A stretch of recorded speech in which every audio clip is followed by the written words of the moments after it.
Assalamualaikum warahmatullahi wabarakatuh. Selamat pagi teman-teman. Kita bertemu lagi pada pertemuan mata kuliah manajemen pendidikan.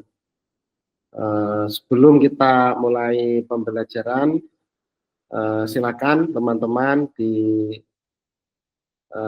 disiapkan, ya, dibuat senyaman mungkin posisinya, tempat duduknya, agar kita bisa mengikuti pembelajaran pagi hari ini dengan baik. Sudah terkondisikan semua ya tempatnya ya, posisinya ya. Nah, untuk selanjutnya mari kita buka pembelajaran pada pagi hari ini dengan bacaan suratul Fatihah. Semoga diberikan pemahaman dan menjadi ilmu yang bermanfaat. Al-Fatihah.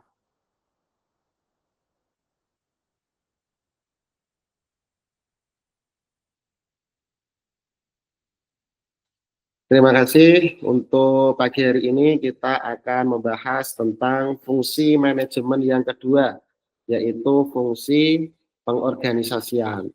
Jika minggu kemarin kita sudah membahas fungsi manajemen yang pertama, yaitu perencanaan, di mana dalam perencanaan itu ada tujuan, ada strategi, ya, ada strategi untuk mencapai tujuan. Jadi perencanaan itu seperti yang sudah kita diskusikan kemarin, dalam membuat perencanaan itu kita harus melihat situasi kondisi sekitar. Kita melihat kira-kira tantangannya apa, peluangnya apa. Kemudian kita memiliki sumber daya, dana, atau kita bisa merencanakan nanti tempatnya di mana. Nah, itu yang kita bahas kemarin tentang perencanaan. Untuk selanjutnya pada hari ini yaitu fungsi manajemen yang kedua setelah perencanaan, yaitu pengorganisasian.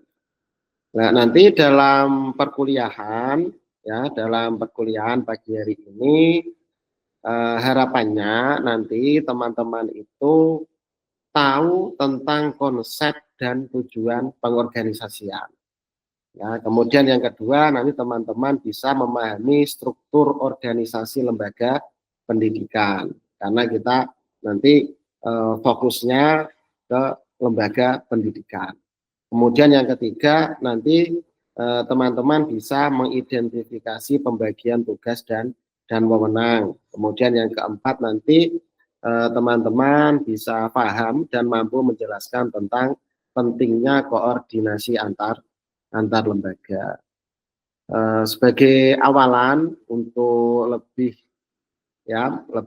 memahamkan kita nanti tentang apa itu pengorganisasian, ini akan saya putarkan sebuah video yang mungkin nanti bisa kita refleksikan untuk materi pengorganisasian ini.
Ya, gimana tanggapan kalian untuk video tadi? Apa yang kalian lihat tadi dari video yang sudah saya putarkan? Silakan Fajar, apa yang kamu lihat tadi dari video tersebut? Oh ya, berarti ada orang yang menarik gerobak yang paling depan itu paling semangat. Ya, terima kasih. Aksa, apa yang kamu lihat tadi dari video tadi? Berarti melihat ada orang, dia duduk di gerobak, tidak ikut bantu, tapi malah nyantai di gerobak tersebut. Makasih. Ya, ini yang pertama tentang konsep pengorganisasian ya. Jadi pengorganisasian itu proses menyusun dan mengatur sumber daya manusia, alat atau informasi ya, diatur secara sistematis untuk mencapai tujuan. Ya, agar tujuannya itu bisa dicapai secara efektif dan efisien. Jadi ada kegiatan mengatur sumber daya manusia, alat atau informasi agar tujuan lembaganya itu bisa tercapai. Seperti tadi yang kita lihat bahwa ada beberapa orang yang menarik gerobak itu mereka tidak teratur menariknya. Ya, ada yang narik paling depan, ada yang dorong, ada yang cuma naik, ada yang malah megangi. Jadi itu bagian dari gambaran bahwa sumber daya manusia itu harus diatur ya, siapa pegang apa, dorong semua ya biar tujuan bisa tercapai. Ibaratnya apa tadi gerobak tadi itu lembaga. Kalau manusianya tidak diatur, tidak dikoordinir, nanti ada yang naik, ada yang narik, ada yang pegangin, ada yang seolah ikut naik dan lain sebagainya. Jadi gambarnya seperti gerobak tadi. Jadi ada penyusunan, ada pengaturan terhadap sumber daya. Kalau konteksnya gerobak tadi ya pengaturan sumber daya manusianya agar sama-sama mendorong.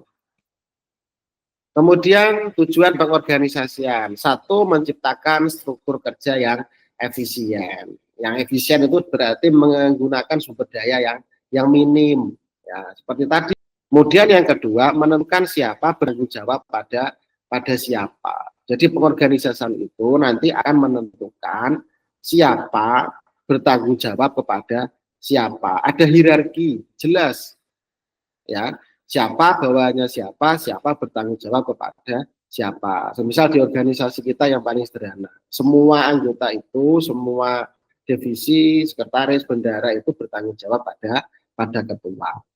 Kemudian menghindari tumpang tindih pekerjaan, agar pekerjaan itu tidak dilakukan oleh orang yang berbeda-beda dengan pekerjaan yang sama, ya, agar tidak tumpang tindih, pembagiannya merata, dorong bareng-bareng, nah, tidak ada yang menghambat agar pekerjaannya tidak tumpang tindih, tidak dikerjakan oleh banyak orang dengan satu pekerjaan, nanti bisa tumpang tindih. Kemudian yang selanjutnya yaitu struktur organisasi lembaga pendidikan. Karena kita konteksnya ini manajemen pendidikan, jadi organisasi lembaganya yang kita kaji, yang kita bahas ya lembaga pendidikan. Prinsip-prinsip manajemen itu kita terapkan pada lembaga pendidikan. Nah, aplikasi dari pengorganisasian itu yang paling nyata, yang paling mudah bisa kita lihat dari struktur organisasi. Karena dalam struktur organisasi itu menunjukkan hubungan antara bagian lembaga dalam sebuah institusi, ya, hubungan dalam lembaga sebuah institusi pendidikan. Nah, ini contohnya struktur organisasi.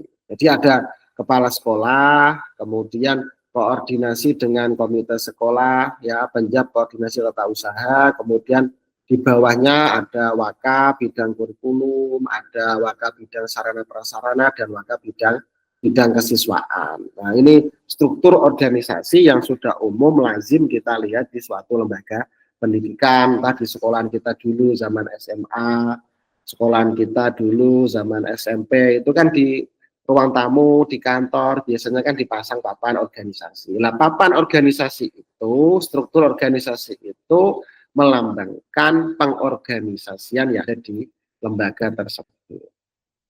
Nah, ini yang terakhir ya sebagai bahan diskusi dan refleksi. Silakan teman-teman buat 3 kelompok, masing-masing kelompok nanti 5 mahasiswa, dan silakan diskusikan ya dengan teman-teman untuk membuat struktur organisasi sederhana di lembaga pendidikan. Nah, langsung kita tentukan saja lembaga pendidikannya ini SMA. Jadi struktur organisasinya itu nanti kalian diskusikan kira-kira yang paling ideal, yang paling bagus seperti apa. Ya, nanti langsung dikasih garis-garis seperti bagan, seperti yang selama ini teman-teman lihat. Ya, nanti sub-sub organisasinya atau divisi-divisinya nanti silakan dikreasikan teman-teman sendiri. Misal kepala sekolah di bawahnya ada wakakurikulum, di bawah wakakurikulum nanti ada guru apa namanya, guru mata pelajaran, atau di bawah kepala sekolah nanti ada waka kesiswaan, di bawah kesiswaan nanti ada kepala apa namanya, kepala ekstrakurikuler dan lain sebagainya. Kreasikan sekreatif mungkin dari teman-teman ingin membuat struktur lembaga pendidikan yang seperti apa. Buat sekalian nanti garis-garisnya, garis yang lurus itu menandakan instruksi, garis yang putus-putus itu nanti menandakan alur koordinasi. Silakan buat sekreatif mungkin dari apa yang ingin teman-teman wujudkan. Ya, bayangkan teman-teman ini mau buat lembaga pendidikan, mau buat sekolahan. Gitu ya. Silakan didiskusikan tiap kelompok 5 orang, nanti jadi 3 kelompok. Nanti saya beri waktu 20 menit. Ya, nanti ditulis bagiannya sederhana di kertas. Nah, kemudian yang terakhir yaitu penutup, di mana dalam perorganisasian itu secara umum itu membantu membagi tugas, tanggung jawab, dan alur kerja secara efektif. Nah, itu. Jadi perorganisasian itu bagaimana membagi tugas, membagi tanggung jawab, dan alur kerjasama secara efektif.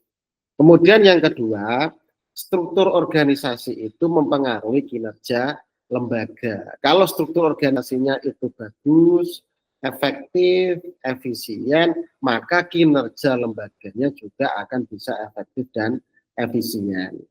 Kemudian yang ketiga, pembagian wewenang harus disesuaikan dengan tanggung jawab. Jadi wewenang itu harus linear, harus searah dengan tanggung jawab. Jika tanggung jawabnya besar, wewenangnya juga harus besar. Jangan tanggung jawabnya besar tapi wewenangnya kecil, tidak boleh. Dan yang keempat, koordinasi antar unit dan lembaga menjadi kunci keberhasilan organisasi pendidikan. Jadi organisasi itu harus selalu ditingkatkan agar tidak ada kesalahan, agar tidak ada salah persepsi, ya, agar semua itu bisa dikerjakan secara bersama-sama. Ya, yang terakhir, pengorganisasian ini bagian dari sesuatu yang tidak bisa kita elakkan, atau tidak boleh kita tinggal dalam kita mengelola lembaga pendidikan. Agar lembaga pendidikan kita itu bisa mencapai tujuan secara efektif dan efisien. Seperti yang sudah atau pernah dikatakan oleh Sayyidina Ali bahwa ada quotes yang sangat terkenal dari Sayyidina Ali bahwa kebatilan yang terorganisir itu akan bisa mengalahkan kebaikan yang tidak terorganisir. Jadi niat baik dari kita atau niat baik yang kita lakukan itu tidak cukup, tidak hanya cukup dengan niat baik, tapi niat baik itu harus kita imbangi dengan pengelolaan, harus kita imbangi dengan pengaturan, ya, agar niat baik kita itu bisa berjalan dengan baik, bisa mencapai tujuan yang kita inginkan. Terima kasih.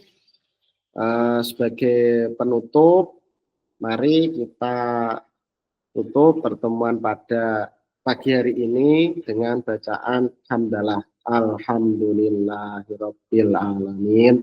Terima kasih. Wassalamualaikum warahmatullahi wabarakatuh.